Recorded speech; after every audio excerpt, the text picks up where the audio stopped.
with that down, let's talk about this, shall we?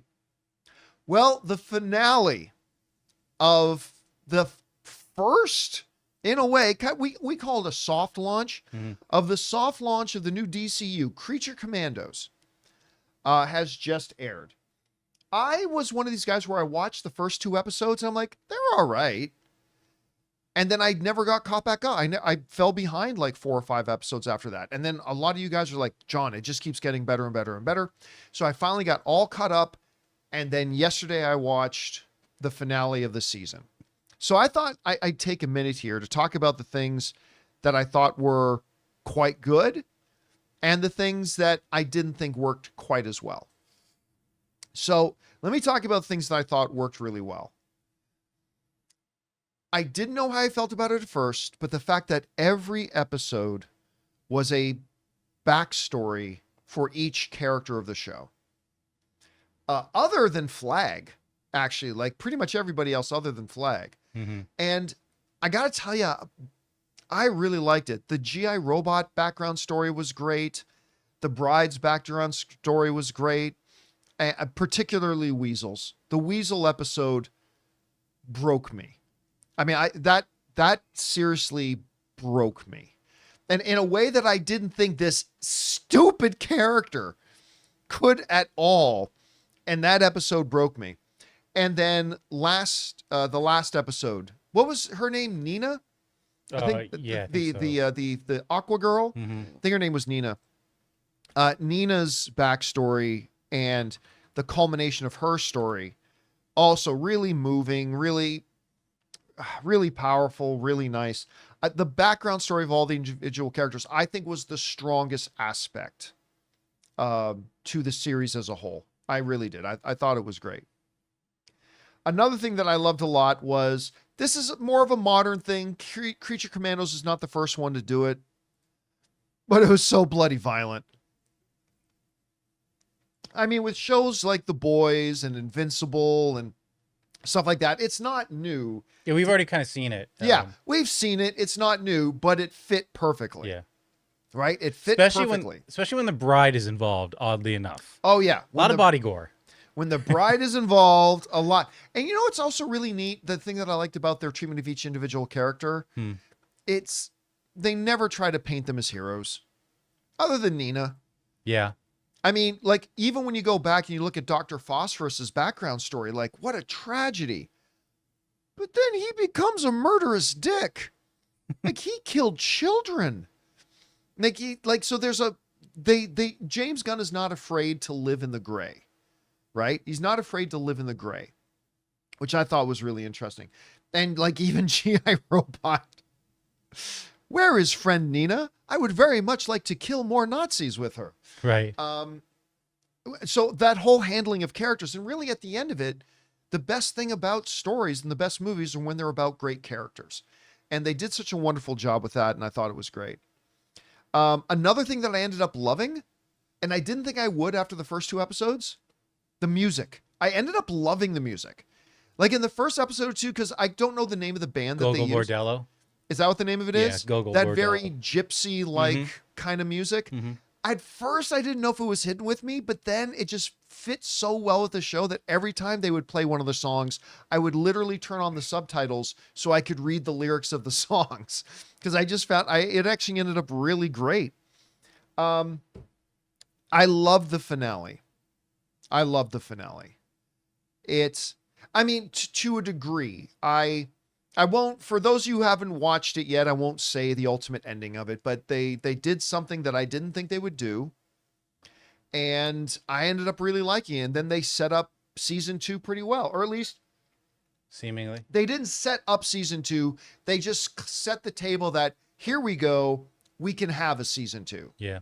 You know, it didn't end the season like the way Supernatural would end their seasons. The season would end with them wrapping up that season's storyline.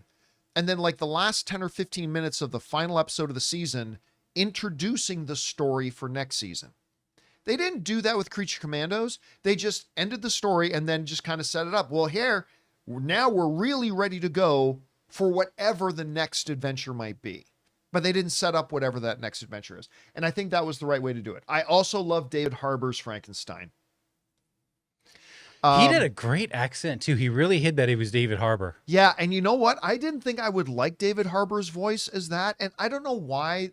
Maybe this was irrational, but I was like, isn't this a little on the nose? He was already Hellboy, and now he's going to be this and whatever. But you know what? I ended up loving his voice match with the character. At first, I wasn't sure, but I actually ended up really liking, and I even liked his background story about how he got found by the old gypsy woman and all that kind of stuff. I ended up really liking. Again, not a good character, not a good guy by any stretch, but it almost had like he was doing like an Adam West take on the voice. A little bit, yeah. Yeah, but I liked it. It worked for me. Some of the things I didn't like. The story, aside from the backgrounds of the characters, the main story with whatever the name of that country was, oh, shoot, yeah. really simplistic and kind of obvious. And like, that's the weird thing about Creature Commandos. The main story really wasn't that good. No, it was the backstories that saved it was the backstories of the individual characters that really carried the show. And I think if they had come up with like a great main story, and I think James Gunn would probably argue the main point of the show was the characters. Yeah. I respect that. I do. I'm just saying, if you also could have put in a great main story to go with that incredible background stuff you were doing, I think this could have been a really exceptional show. Like, really exceptional show. Overall, though, I quite enjoyed it. I really did. I liked the series. I love the characters. I will definitely tune in and check out season 2. Here's what I would say about Creature Commandos. If I'm going to compare it to a contemporary show that goes along with it, let's compare it to Invincible for a moment. I would say Creature Commandos is definitively better than Invincible season 2. Not quite as good as Invincible season 1. That's how I would kind of, and that might not even be a fair comparison, but I think I enjoyed season 1 of Invincible a little bit more than Creature Commandos, but I definitely enjoyed Creature Commandos way more than I enjoyed season 2 of Invincible, if that makes any sense. But all I'll say is this: if this is the type of character work and background and story that we can expect, and emotion to go with bonkers action, if this is the type of thing we can expect from James Gunn's DCU, this is a pretty good start. And I'm super excited to see what we're going to get with Superman. Guys, we want to take a second to thank a sponsor of today's video, Hungryroot. You know, grocery shopping used to be one of the biggest struggles. Between your busy schedule and wanting to eat healthier, it just feels impossible to stay on top of everything. But all that changes when you discover Hungryroot, the easiest way to eat healthy without the hassles. Hungryroot is like having your own personal grocery shopper. They take care of the weekly shopping for you, recommending healthy, high-quality groceries tailored to your tastes, nutritional preferences, and even health goals. They've got it all: smoothies, snacks for the kids, ready-to-eat meals, and even supplements. For me, Hungryroot is absolutely a game changer, guys. My health goals have become so much easier to stick to. I love how they personalize my cart every week and even get smart about my preferences as I go. It's honestly stress-free and so simple. You're gonna love Hungryroot as much as I do. Take advantage of this exclusive offer. For a limited time, get 40% off your first box, plus get a free item in every box for life. Go to hungryroot.com/Campea and use the code Campea. That's hungryroot.com/Campea,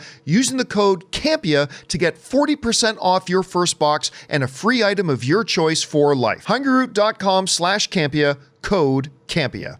Anyway, guys, question is for you.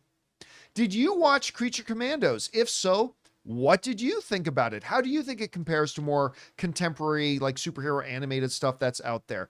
Maybe you thought it was the greatest thing ever. Maybe you didn't like it at all. Whatever you thought about it, jump down to the comment section below and let us know your thoughts. Hey guys, thanks so much for watching this video. Make sure you like the video, leave a comment, and subscribe to our channel. And don't forget, we have a daily podcast called the John Campea Show podcast, available on Apple Podcasts, Spotify, or your favorite podcasting app of choice. Go and subscribe to it today so it'll be there when you need it.